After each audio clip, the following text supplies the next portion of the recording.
Alright, you bastards, this is Some-Belgian-prepper, and today we're going to talk about something that a lot of preppers, especially beginning preppers, almost never talk about or think about, but it's one of the most important things you will have for your survival. And yeah, but before I do that, if you're interested in detective stories, I wrote the first book called Bloody Crosses. It's in Dutch. If you're interested, the link will be down in the description. So, what is this thing I'm talking about? Well, just regular salt. Just plain salt, but it could be very, very important. Why? Because salt has been the one of the biggest parts of survival of humanity and civilization. Even to 6000 BC, salt trade was very, very important for the reasons I'm going to tell you now. Yeah, first of all, one of the most important things for salt is, of course, we humans we need salt to survive. Um, but yeah, I'll go deeper in that within a minute. But for food preservation, it's one of those most important things ever. Why? Because I use a lot of salt in my how do you say this, in my pantry in my survival. If you can see, this is just salt, but that is where I salt my meat so it dries out, and because of the osmosis, there can no bacteria will grow inside of it, or mold. So that's a very important thing. So yeah, without refrigeration, I can store my meat like this, and I can use it whenever I want. Yeah, you could store it in a freezer or a refrigerator, like I said. But I like to try to do things without electricity, without being off grid, and that's the gist of this. So yeah, the salt in this, as you can see, um, when it goes when you put a layer of salt, my meat, a layer of salt, meat, and what happens is the salt will pull the moisture out of the meat, and also, like I said, osmosis will kill bacteria and prevent growing from them. So when it pulls out, it will go to the top, evaporate, and now all the meat will be dehydrated to make it last longer. So yeah, that's one of the things. Another thing I want to tell you before we go further is, if you're going to buy a bulk of salt, because I would say if you live in an area that is not close to salt water, then it's going to be very, very difficult to get salt in your diet or in your pantry, especially when other people who are dependent on that salt cannot. There's a reason why salt trade is a $1 billion industry. So I would say get your salt in, get some salt now and then from the supermarket, but like if you perhaps can see, um, the outside will deteriorate a lot if it's in one of those paper bags, because salt, like I said, it will pull moisture out of the air, and it will react like a dehydrator actually. So as you can see, all this salt has pulled moisture from the air, and it start to deteriorate, and sometimes even start to mold the paper around it. So what I would advise is, store your salt in a container. I have several containers of this where I store my salt. And you can think that's a lot of salt, but I have several more of these containers. But like I said before, you're going to need a lot of salt in your pantry to survive, and for food preservation, and for all the things I'm going to tell you. So put it in a container, and yeah, or you can put it in smaller containers and put it in your EDC for reasons I'm going to tell you within a minute. And if you're going to a restaurant and you get one of those salt packs, always take them with you. It's such a waste to leave them, and they will have to throw them away anyway. So if you have hundreds of these for every meal that you eat outside of your house, you can get one of these and you can collect a lot of salt on the long run. So yeah, another thing of food preservation is like pickling your food and such. So a part of my meat for longer duration storage, I'm putting it into my jars of pickle jars and pickling it, so it will last longer, and it's not only for meat but also for vegetables and others foods things that I make. And you can also, if you have a goat or a cow or something else that you milk, I don't know what else you would milk for survival, but you can make milk last longer by putting some salt in it, and milk will last a little bit longer, so it will not have to go sour within a day or two. So another thing is, like I said, nutrients. I once did as a bug out exercise of 32 kilometers in the full heat sun in the summertime. And one thing that I did was, in my water, in I put in my cup some water, some honey for energy, and sugars for fast energy, and I've also put some salt in it. Why? Because when you walk a long time or doing some hard exercise, or keep doing something like walking in the summer sun, and you keep sweating, you will start to dehydrate or get sun cramps or heat strokes.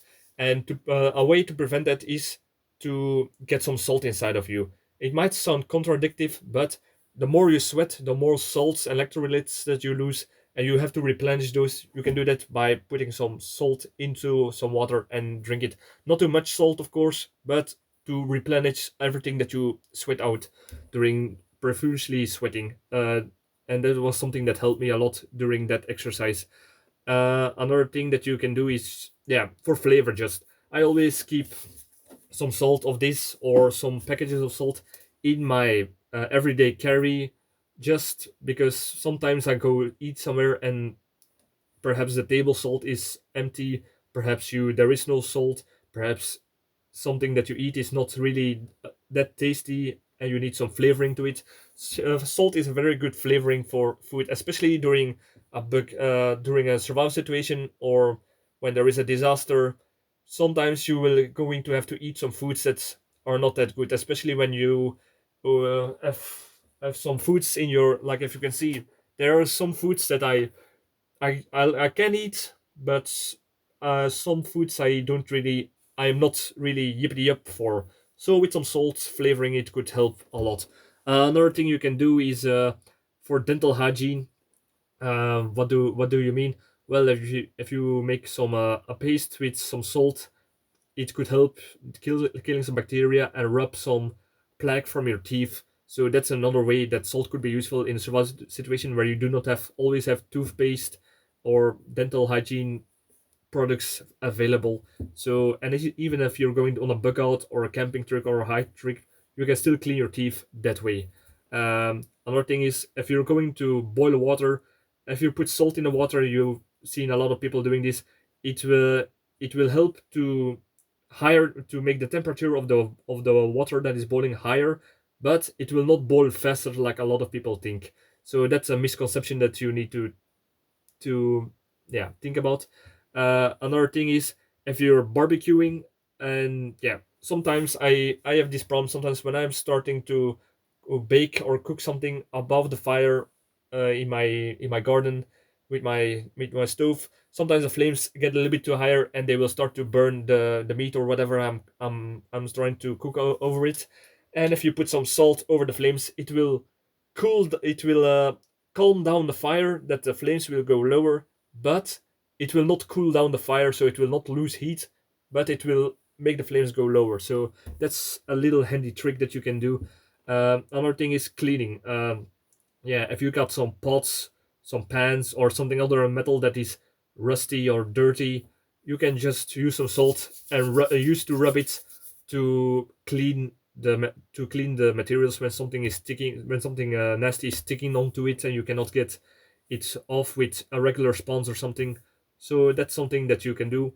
Another thing is kill weeds. If you have a gardening and some places you do not want weeds to grow, you can just put some salt next to it, and that place wheat will not grow. So it could prevent from some plants to get to other plants, but you have to be very careful that the salt will not be carried by the wind into your gardening where your plants are growing that you want to grow. So that's something that you need to watch out for. But it could be handy for if you want to make a path uh, through your gardening to throw some salt. But you have to be very carefully where you're going to do this and if it's necessary, because the moment that you think, oh, I did something stupid, you cannot really reverse it back. So that could be a little bit annoying. Uh, Another thing is the deterrent for ants. If you have a house with doors or places or cracks in the wall where ants come inside. You can make a little small wall of salt with it, and ants will not want to touch the salt. So it's a little deterrent for ants to get inside and try to steal your food. Another thing is prevent ice forming or snow forming. So if you have a garden or the front of your street, you can just sprinkle some salt on top of it, so you will not slip and break your neck. So yeah, you can prevent a lot of injuries that way, not only for you, but here in Belgium, at least by law, it's you have to be by law you are forced to keep everything ice and snow free in front of your house, so other people that will pass through pass along your house will not fall and break their neck. So that's a good thing for it. Another thing is um, some people will think, I will use those bags of salt that they use for de-icing the roads that you can get free from the government. But nah, I would not advise that, because that's another type of salt. Is very, it could be contaminated. It's not really, how do you say this? It could contain chemicals and other things that are not healthy to ingest. So from that salt, even if it's free by the government, I would not touch it for eating or for anything like that, or for hygiene. But for, like I said, ice and snow prevention, yes, that's the reason why they use it, and that's the reason why they give it out for free, because yeah, you cannot do anything else with it. Another thing is, yeah, for soap making, I still have not been yet gone starting with soap making. So perhaps in the future I will do that. But salt is a part of making a soap harder if you're going to make it yourself from animal fat and wood ash. Another thing is disinfecting certain tools. If you make a brine with salt water, you can put some tools, like if you have one of those metal sponges or some cutlery, you can put it in salt water and it will disinfect it.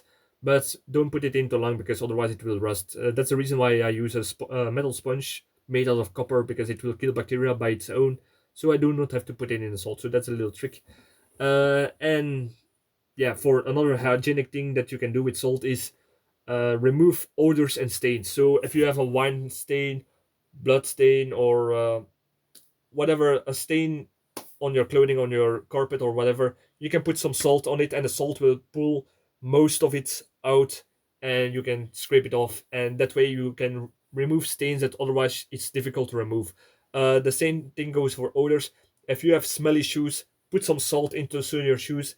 The the salt will pull the odors and the moisture out of the shoes, and that way you can make it a little bit more better smelling better. So yeah, these are my takes on survival uses of salt. If you have any other uses for salt in survival situations, please let me know. I'm always eager to learn new things, and like, subscribe, all that good stuff. And thank you for watching, and see you in the next video. Cheers.